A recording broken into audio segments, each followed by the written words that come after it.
Let's consider the following reaction. Hydrogen and bromine combine to make hydrobromic acid, or hydrogen bromide, depending on its state.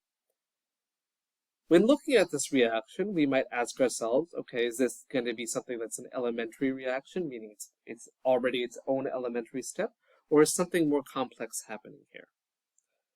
Well, for this, if it were an elementary step, we would get the following reaction. We would say, or rate law, we would say, okay, well, it would be just one of each and our rate constant.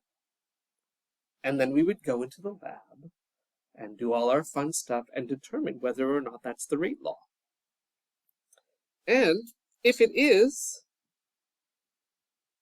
if this is the rate law, that means the experimental rate law. If it is, then we are done. This is an elementary reaction. However, I'll just say experimentally it's determined the following. Now, rate is K times H2 times Br to the half power. That tells us that this is just an overall reaction. That means if this is experimental, experiment has told us this is the rate law, then that means that our reaction is an overall reaction of multiple elementary steps. And so this is not a concerted reaction. Concerted means it all happens at once. So if your experimental rate law disagrees with your just taking a look at the reaction rate law, that means that something else is happening underneath the surface. And this actually can yield enormous information about what is directly happening. So if we take a look at a particular example, we'll look at a couple of scenarios. So let me copy down this equation here. So we've got NO2 plus CO turns into NO plus CO2. Looks simple. There's some oxygen moving over. But we'll see what happens. Suffice it to say, it's proposed that this is in fact an overall reaction, and it's made up of the following elementary steps. Let me go ahead and copy these. So step 1 would be 2 molecules of NO2 combining to make an NO3 plus an NO. And then step 2 would be the NO3 plus the CO turns into an NO2 plus a CO2. So we have an intermediate here. That's the NO3. Nitrogen trioxide, that is our intermediate. So notice it's produced in the first step and consumed in the second step. So this is a proposed mechanism. So we have to determine, well, is this going to be, or what rate laws would we have if this is the case? And it gets a little bit more complicated to that, because we have two options, really. When we're looking at any reaction that's made of multiple steps, those steps don't happen at the same speed. And we're going to see that the overall speed of the reaction, the one that experimentally shows us the rate law, is the step that is slow. The slowest step gives us the rate law. We call it the rate determining step. We'll see that the slow step in any reaction is called the rate determining step. And the rate law follows this, meaning that if it's found that our step 1 rate law is correct, if that's the slow step, we would expect the rate law to be KNO2 squared. a bimolecular reaction. However, if we find that step 2's this is the rate determining step, we'll see what that looks like actually in the next video, because it gets a lot more complicated if your second step is a slow one. But really what happens here is your slow step is the rate determining one. For example, coffee addict me decides I'm going to engineer the following system. So here it is.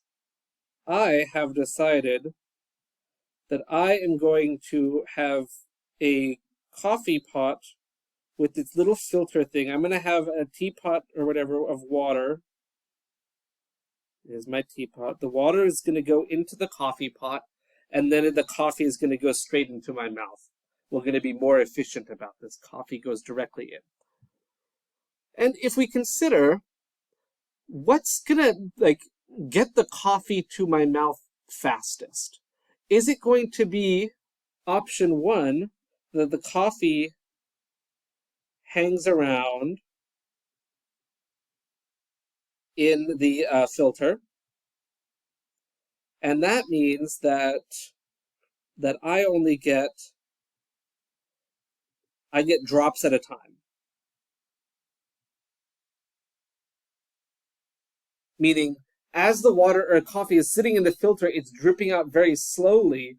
I immediately drink those drops, and I only get a few at a time. Option 2, though, is that the coffee goes straight through,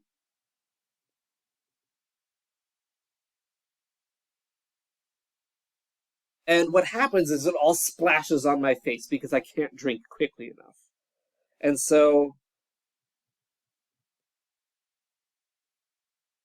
and actually I'll probably get horribly scalded and I'll need to go to the hospital because that's really hot, right? So it really depends. Is that filter going to limit the rate at which I can drink coffee? In which case, that would be scenario 1, right? It stays in that filter in the slow step of this process, and then as it finishes, I immediately drink it. That's a slow first step, fast second step. And in that case, the entire rate at which I drink coffee is dependent on how quickly it goes through the filter, because I'm drinking it immediately. But things get a lot more complicated. How quickly am I drinking coffee if it goes straight through the filter and splashes all over my face? That's the complicated scenario.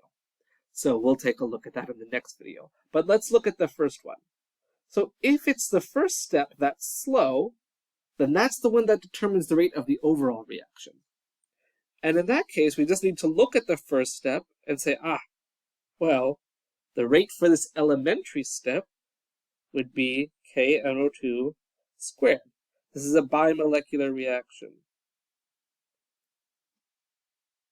And so, there we have it. If that is experimentally our rate law, we are correct in that this is the first step and it is the slow step. Of course, we might be tempted to say, I'm looking at the overall reaction and it's NO2 times CO. But if we find it zero order in carbon monoxide and second order in nitrogen dioxide, well, this can't be correct, right? We would need to experimentally determine it. And so it really just depends. What is your experimental rate law? Does it agree with the first step? Does it agree with the overall reaction? Again, we're going to take a look at the second step in our next video because things get a bit more complicated there. So we're going to put question marks for that one. But this is what we're looking at. If your rate law agrees with one of your elementary steps, then chances are your mechanism is a correct mechanism. However, if your rate law disagrees, then chances are the mechanism is not correct. And so we must always go with what the experimental data shows us. And so if you're given this overall reaction and given the rate KNO2 squared, you'll be like, what the hell? How did we possibly get that? Well, the reason is because there's a different mechanism happening under the sea. We have two molecules of NO2 coming together to make an intermediate. And that intermediate is then going to get immediately consumed by carbon monoxide and produce our overall products. Notice, by the way, that this second molecule of NO2 is produced again. So we consume an extra one in the first step, but it's produced again later. So again, it's not really problematic in our equation. So we're going to consume it and then produce it. So not a problem. That's technically called a catalyst, but that'll be a different definition that we talk about. So in our next video, we'll explore mechanisms for a stepwise process in which the first step is fast, but the second one is slow.